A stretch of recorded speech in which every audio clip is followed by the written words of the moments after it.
What's good? We back with the Boxing Clinic, and shout out to the LDBC Lions Den Boxing community if you didn't know, and the YTBC. But a special shout out to the LDBC. They held their Smoke City Mobcast podcast today, man. It definitely was heat, and I got this idea from them. Shout out to Coach, Black's Fight Fan, 7A Sports, and especially my real close homie on YouTube, Trap House Boxer, who made an appearance on there. Shout out to the homie JB, and I'm gonna link that podcast in the description so y'all know that it's true. Y'all can listen to what they was talking about. And I'm not a member of the LDBC. If I got an invitation, I would consider joining, but I definitely support the movement of of brothers trying to kick real fight game and boxing game. And shout out to all those brothers over there. And I've reached out to 7A Sports before when I was with another channel, and he always down to help a brother out. So I definitely give a special shout out to them. But one thing they alluded to, I think it was Coach, that said that if Keith Thurman was a real man, he would do what Andre Ward did with Kovalev, with signing a contract before, on top of, when Andre Ward got his tune-ups in, he had already signed a contract to fight, to make his obligation to face Sergey Kovalev, And since Keith Thurman said that he needed 2 fights and then he would face Errol Spence, why not sign the contract to face Errol Spence right now?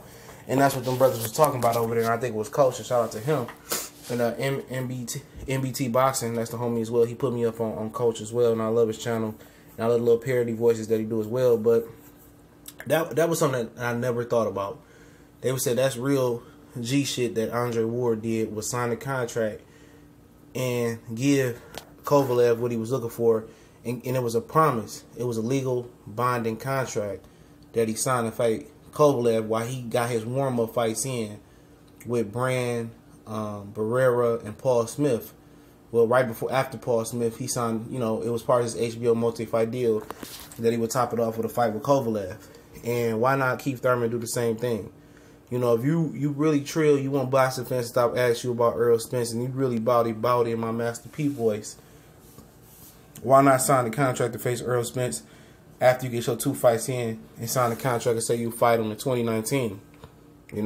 A lot of people, it'll get a lot of people off Keith Thurman back, and he'll stop getting asked the question about Errol Spence, because now it's a legal binding contract with you saying that you promised and you legally binding on face Errol Spence, or you're going to have to pay a penalty, and that makes sense.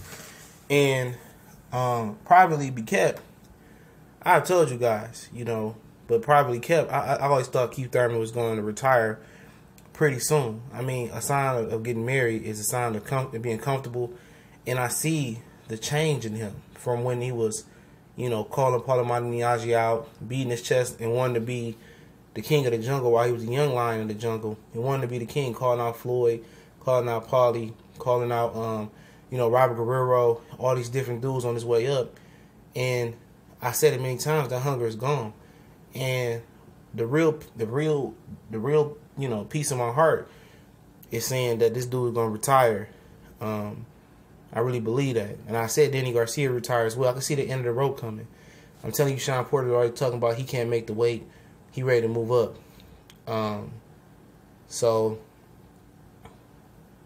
They already plotting to get out of there before they can get Errol Spence and pass the torch. The only real man that want to fight Errol Spence is Terrence Crawford. And that's up to Errol Spence to make that fight happen.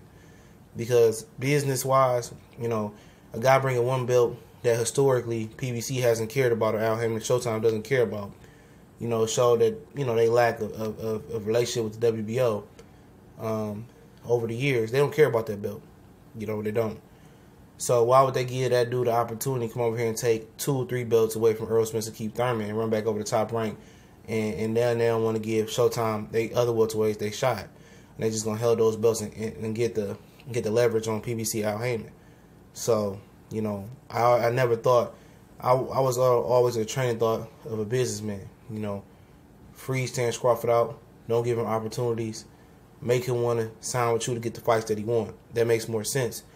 But like I said, Keith Thurman should sign a contract to fight Errol Spence if he really body and really wanted to fight Errol Spence at the 2 fights, and he truly be ready. And he's really changing his tune now. It's different from when Danny Garcia, people said he was scared of Matisse, or when people said Canelo was scared of Triple G. I mean, it wasn't no doubt in my mind that those 2 guys was going to take that fight. because nothing in a physical posture when they were speaking and doing interviews told me that they were shook. And then their track record didn't tell me they were shook. And people say what you want to say about Canelo. He didn't have to fight Austin Trout. Oscar wanted him to duck Austin Trout, and Canelo strapped his nuts on and took that fight. He strapped his nuts on and took Lara fight. So he showed you guys that he had dog in him. And if you pull his leash too hard, he was going to rip you apart, or at least give you a try. And if Keith Thurman is really about it, he would just sign a contract to fight Errol Spence in the future. Just like Andre Ward did with Sergey Kovalev. And I don't think he bought it. I think a lot of them welterweights is going to build, and that's what the brothers were saying on the Smoke City Mob podcast, man. That's what a lot of them brothers were saying, man. They feel that Danny was going to retire because he can't move up to 54 and be effective. I see that happening. Sean Porter talking about he can't make weight. I can see him moving up. And Keith Thurman, every life move that he's making right now, it's kind of how he talking and saying, I'm happy with being number 2. I'm married. I'm a different guy now. I got money. I'm in the number 1 position. Now he's the hunter. Now he's the hunted, and I'm the hunter. It's totally different now.